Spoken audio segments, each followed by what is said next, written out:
दोस्तों राधे राधे। शुरू करते हैं आज हमारा एक नया टॉपिक दैट इज सॉवरेनिटी और उससे रिलेटेड थ्योरीज के बारे में। तो बेसिकली हम लोग आज डिस्कस करने जा रहे हैं सॉवरेनिटी और उससे रिलेटेड कॉन्सेप्ट्स। तो शुरू करते हैं दोस्तों। तो sovereignty is a political concept that refers to the dominant power और सुप्रीम अथॉरिटी। देखिए, सबसे पहले हम डिस्कस करेंगे सॉवरेनिटी वर्ड का मतलब क्या होता है। सॉवरेनिटी मतलब होता है सुप्रीम पावर और अथॉरिटी। ठीक है। अब देखिए, in a monarchy supreme power reside in the sovereign और किंग। अब देखिए, मोनार्ची मतलब होता है साम्राज्य, और किसी भी साम्राज्य की सबसे हाईएस्ट पावर किंग के पास रहती थी। और आजकल के इन modern democracies sovereign power rest with the people and it exercise through the representative body such as Congress और पार्लियामेंट। और आजकल के मॉडर्न टाइम में जो ये सुप्रीम पावर है और अथॉरिटी है, ये पीपल के हाथ में रहती है और इसको एक्सरसाइज करते हैं उसके प्रतिनिधि, जैसे कि कांग्रेस और पार्लियामेंट। दोस्तों अब बात करते हैं इंडिया में सॉवरेनिटी कैसे इंप्लीमेंट की गई। तो through India became a free nation on 15 अगस्त 1947। तो देखिए, 15 अगस्त 1947 को इंडिया एक फ्री नेशन बन गया था। और इसको डिक्लेयर कर दिया गया कि इंडिया एक servant democratic and Republic state है। अब देखिए, यहाँ पे सर्वेंट का मतलब हम जान ही चुके हैं, सुप्रीम पावर और अथॉरिटी। अब यहाँ डेमोक्रेटिक का क्या मतलब है। देखिए, डेमोक्रेटिक का मतलब है पार्लियामेंट्री और representative form of government implied. ठीक है। With the adaptation of constitution on 26 जनवरी 1950। और हमारा जो कॉन्स्टिट्यूशन है, संविधान है, वो अडॉप्ट किया गया था 26 जनवरी 1950 को। तो दोस्तों अब हम डिस्कस करेंगे use of sovereignty in India. अब इंडिया में सॉवरेनिटी का किस प्रकार से यूज किया गया। अब देखिए, the constitution give the citizen of India power to choose their own government and pay the way of democracy. अब देखिए, जो हमारा संविधान है वो यहाँ के सिटीजन्स को ये पावर देता है कि वो अपने रिप्रेजेंटेटिव्स को खुद से चूज कर सकते हैं, और इस प्रकार से डेमोक्रेटिक इंडिया की स्थापना हुई।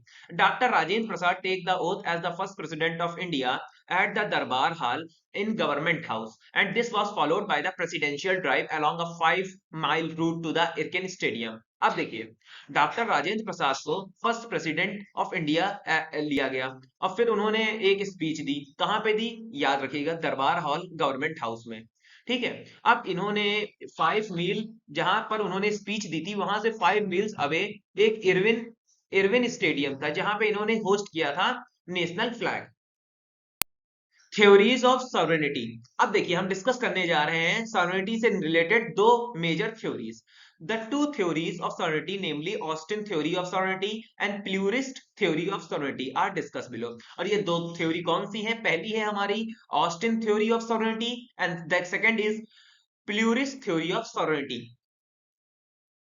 तो दोस्तों अब हम डिस्कस करने जा रहे हैं ऑस्टिन थ्योरी ऑफ सॉवरेनिटी के बारे में। तो in modern times the evolution of sovereignty as a theory has रफली paralyzed the state expansion in terms of power, function and prestige. अब देखिए, आजकल के आधुनिक काल में जो इस थ्योरी का इवोल्यूशन है, ऑरिजिन है, एक रूप से समान रूप से किसी भी स्टेट के फॉर्मेशन में हेल्प करता है। और अब देखा जाए किन किन रूपों में, पहली चीज प्रेस्टीज, दूसरी चीज पावर, एंड तीसरी चीज उसके कारपाल मतलब फंक्शनिंग में।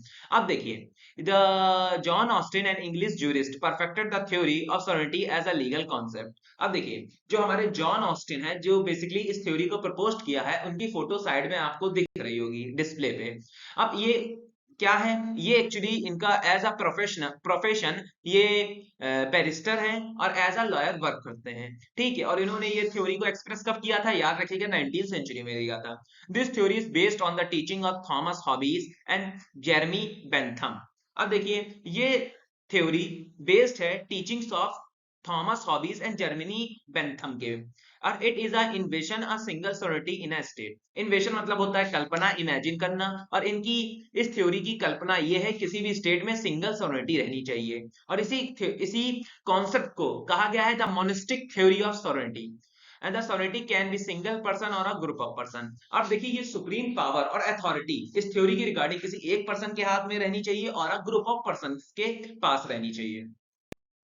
तो नेक्स्ट थ्योरी जो हम डिस्कस करने जा रहे हैं सॉवरेनिटी पे, वो है pluralism principle, that is pluralist nature of society. तो देखिए, ये थ्योरी क्या कहती है, देख लेते हैं। The pluralist theory acknowledges the importance of various association form by men's. अब देखिए, जो ये प्लूरिस्ट थ्योरी है वो एक्सेप्ट करती है वेरियस एसोसिएशन जिसको फॉर्म किया जा रहा है काफी सारी मेंस के द्वारा। अब यहाँ पे pursuit of their various interest in society. Pursuit मतलब होता है ट्रैक। अब ये थ्योरी ट्रैक करती है बहुत सारा इंटरेस्ट और बहुत सारा ध्यान जो समाज में फैला हुआ है। अब तो अब हम डिस्कस करेंगे about the objectives of pluralist theory. Role of a state as a coordinator.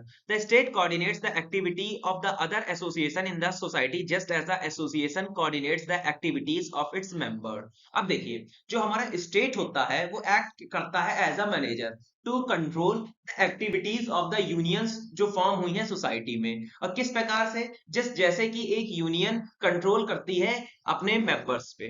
ठीक है, the state is means of resolving these association conflicting claims. अब कभी कभी state act as a manager और as a supreme authority act करके यहाँ के जो कॉन्फ्लिक्ट्स ऑर्गेनाइजेशंस में और एसोसिएशन में हो जाते हैं उनको भी सेटल करती है। अब सेकंड ऑब्जेक्टिव है हमारा प्लूरिस्ट थ्योरी का, the state must justify its claim to authority. According to the pluralist theory, the state claims to supreme authority can not be taken for grant. अब देखिए, प्लूरिस्ट थ्योरी के according state के पास supreme authority होती है for giving a grant. अब बिना इनकी अथॉरिटी के कोई ग्रांट पास नहीं हो सकता। The state has a unique position, thus its jurisdiction extend to all individual organization within its borders।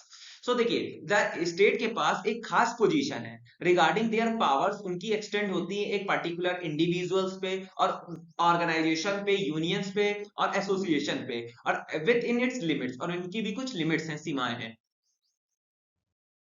तो दोस्तों, अब हमारा नेक्स्ट टॉपिक है प्लूरिस्ट थ्योरी के, that is decentralisation of authority. तो दोस्तों, डिसेंट्रलाइजेशन मतलब होता है रीडिस्ट्रीब्यूशन और रीऑर्गेनाइजेशन। अब देखिए, pluralist believes that the monolithic view of the state can not deals with the modern complexity of economic and political relations. अब देखिए, प्लूरिस्ट थ्योरी बिलीव करती थी कि स्टेट कभी भी डील नहीं कर सकता किसी भी कॉम्प्लेक्सिटी रिगार्डिंग इकोनॉमिक्स एंड राजनीतिक रिलेशनशिप्स के द्वारा। As a result, society management and a control a society management and the control must be shared among the various organization in proportion to their contribution of their common goods. तो जिसकी वजह से एक state in सब powers को संभाल नहीं सकता है, इन सब अथॉरिटी को नहीं संभाल सकता है, जिसकी वजह से सोसाइटी मैनेजमेंट्स, कई सारी ऑर्गेनाइजेशंस को और कंट्रोल मैनेजमेंट्स को हमें पावर डिस्ट्रीब्यूट कर देनी चाहिए, जिसकी वजह से हेल्प करें फॉर्मेशन ऑफ कॉमन गुड्स। अब यहाँ पे कॉमन गुड्स का बहुत बड़ा इंपॉर्टेंस है। अब देखिए, पॉलिटिकल साइंस की भाषा में अगर कॉमन गुड्स के बारे में जाने तो इसका मतलब होता है कॉमन वेलफेयर, सबका भला होना, और पब्लिक बेनिफिट्स, और बेसिकली इसका मतलब है पब्लिक बेनिफिट्स। तो दोस्तों, धन्यवाद। यही थी मेरी वीडियो रिगार्डिंग द सॉवरेनिटी और रिलेटेड इट्स थ्योरी। अगर आपको पसंद आई हो तो लाइक, सब्सक्राइब और शेयर जरूर कीजिएगा। सो धन्यवाद दोस्तों, एंड जय श्री राधे।